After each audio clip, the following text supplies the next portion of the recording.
De volta, turma. Falar agora sobre as vacinas, tá? Então, nessa aula vamos ver as vacinas que integram o Programa Nacional de Imunização, o calendário de vacinação.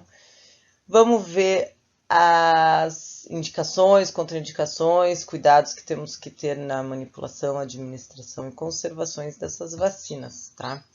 O principal nós já vimos na aula de redes de frios, né? Então, toda a atenção que nós temos que ter todo o cuidado que a gente tem que ter com esses imunobiológicos. Então, a normatização técnica quanto ao uso desses imunobiológicos no âmbito do SUS é do Programa Nacional de Imunização, tá? O PNI. Então, que vacinas que vão ser usadas, que vacinas que vão fazer parte do calendário, as campanhas, quando, que período que tem que ser, que vacinas tem que ser dado, grupos específicos, quais as vacinas que vão compor, tudo isso, então, são tomadas decisões realizadas pela PNI, tá bom? Então, assim, cuidados no procedimento para administração de vacinas, soros e imunoglobulinas. O que a gente tem que cuidar? Quais são os cuidados preliminares, né? Os procedimentos que a gente tem que fazer antes de utilizar essas vacinas, esses soros, essas imunoglobulinas. Então, a gente tem que observar a composição, a apresentação, as vias e as regiões anatômicas para a sua administração, número de doses, intervalo entre dose e idade, conservação, a validade. Tá? Esses cuidados são procedimentos que envolvem cada um desses aspectos, né, que se não ocorrerem, eles podem comprometer a, a, a imunização induzida por essa vacina. Então, assim, existe calendários aqui, eu vou postar aqui para vocês também esses calendários de vacina, existe nas unidades. Então, cada vacina tem o local correto de administração, tem o número de doses, então vocês vão ver isso, vocês têm que ter noção, gente, vocês têm que ter uma certa noção, tal vacina onde que é, intramuscular, não é? Geralmente tem escrito, mas a gente tem que ter noção para não cometer gafes, né? Você vai saber as doses, número de intervalo? Não vai, mas o dia que você vai trabalhar ali, você vai ter contato constantemente com essas informações, você acaba decorando. O que vocês têm que ter é uma certa noção, né, para não cometer erros. Agora que vocês são estudantes, que provavelmente vão ter campo de estágio em sala de vacina, vocês têm que estar com isso bem fresquinho na cabeça, tá, gente? A idade que é recomendada, tudo isso tem que saber.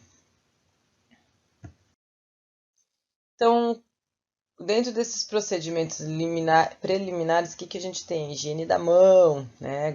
Nossa mão, que agora aí tá em alta a nossa mão.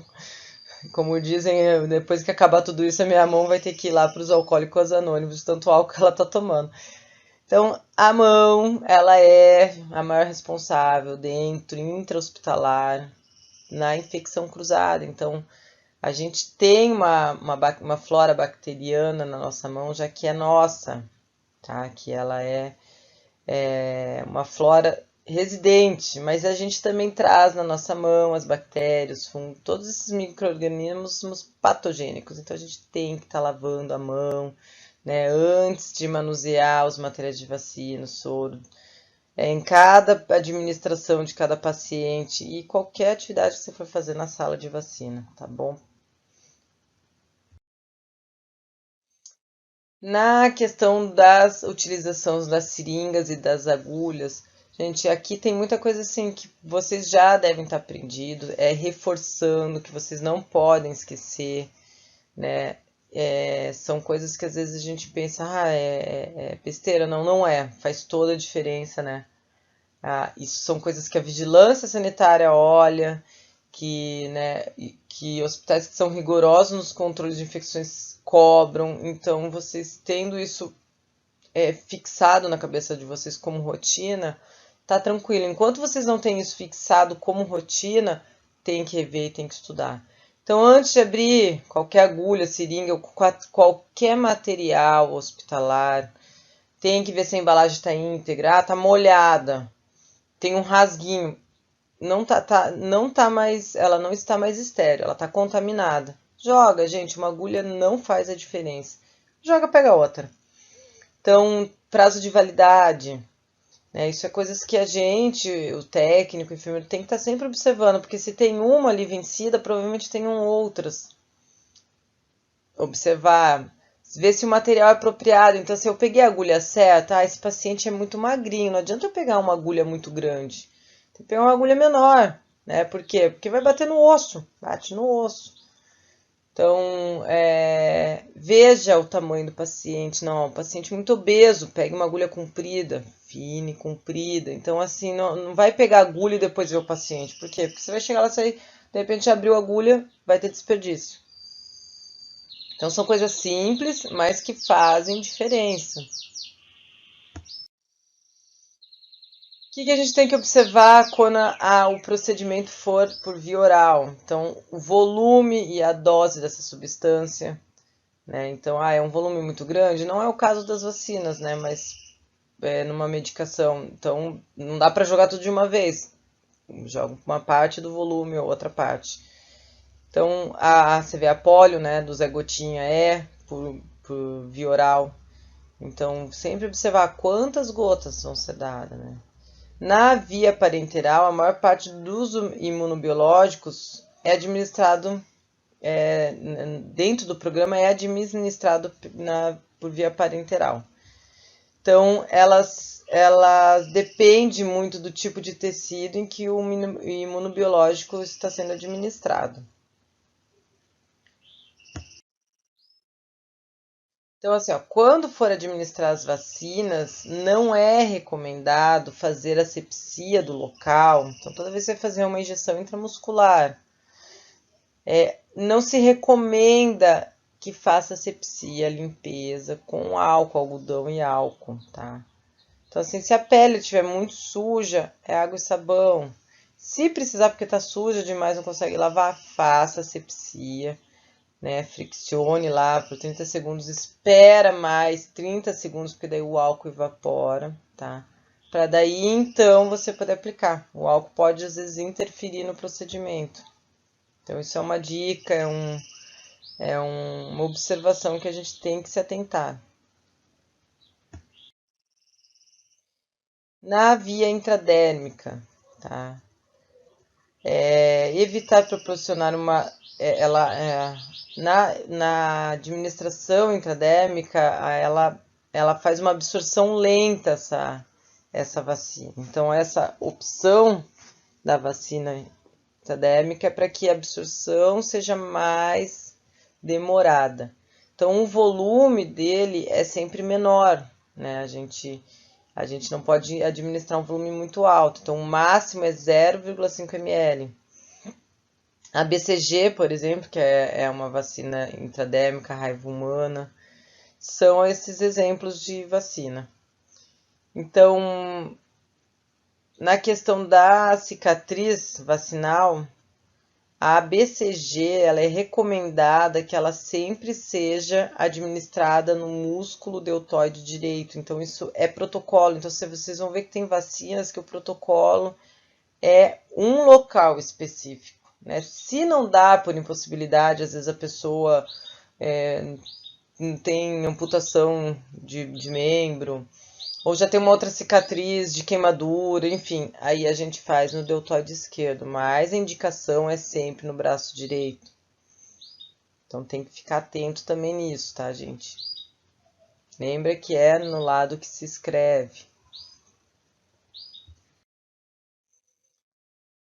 Então, os locais mais utilizados para vacinação subcutânea é a região do deltoide, no terço proximal, tá, pessoal? Aqui, ó. Deltoide, na região do terço proximal. A face superior externa do braço, também aqui, deixa eu ver. Opa, opa. Aqui e aqui. a face anterior externa da coxa e a face anterior do antebraço. Então, cadê aqui? A face anterior e externa da coxa. Então, as duas partes laterais da coxa, tá? Depois vocês peguem um livro de anatomia e vão olhar as regiões. Acredito que vocês já tenham aprendido isso na aula também. Então, para vacina, não se faz, não é indicado na região abdominal, e sim nas regiões do braço e da perna, tá? Coxinha do lado externo, tá? Ou interno e no braço, na parte interna ou externa.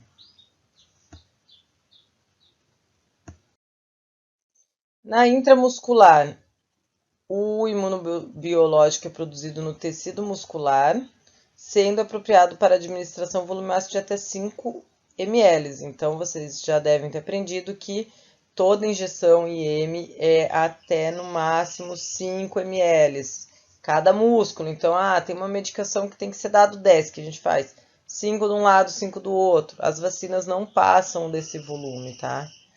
Então, essa região anatômica selecionada para a injeção intramuscular deve estar distante dos grandes nervos e vasos sanguíneos, sendo que os músculos vasculateral da coxa e o músculo deltoide são as áreas mais utilizadas, tá? Então, objetivo, né? Por que tem uma região apropriada para essa vacina? A gente delimita o espaço para justamente porque aquela região ela está livre de músculos e nervos de vasos sanguíneos.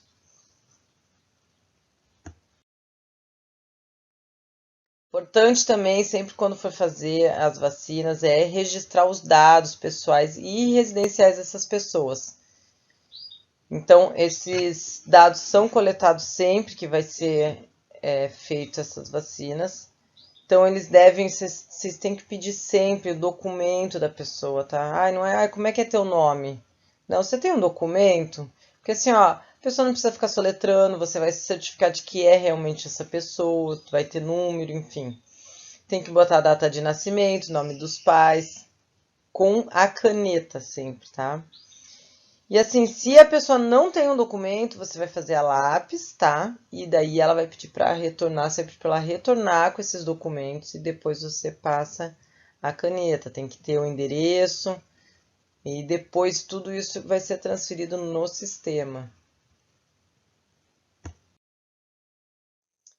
As contraindicações, tá? Mais específicas que a gente tem que observar em relação às vacinas. Então, em geral, as vacinas bacterianas e virais atenuadas não devem ser administradas a usuários com a imunodeficiência congênita ou adquirida. Então, pessoas que têm imunidade prejudicada, né? Portadores de neoplasia maligna, com tratamento de corticosteroides em idoses imunossupressoras, ou seja, em doses altas ou em outras terapêuticas que baixa essa imunidade dessa pessoa, quimioterapia, radioterapia. Gestantes, tá? Exceto quando essa gestante está numa situação de alto risco. Então, coloca-se na balança, não, qual é o risco-benefício, né? Então, se ela teve exposição com uma doença, aqui no exemplo, a febre amarela, o risco é maior, então vamos vacinar. Tá? Então tem que observar, tem que perguntar se existe patologia associada. Essas pessoas já são orientadas a falar, ó, vacina, tem que tomar cuidado, tem que avisar, mas a gente tem a obrigação de perguntar e saber.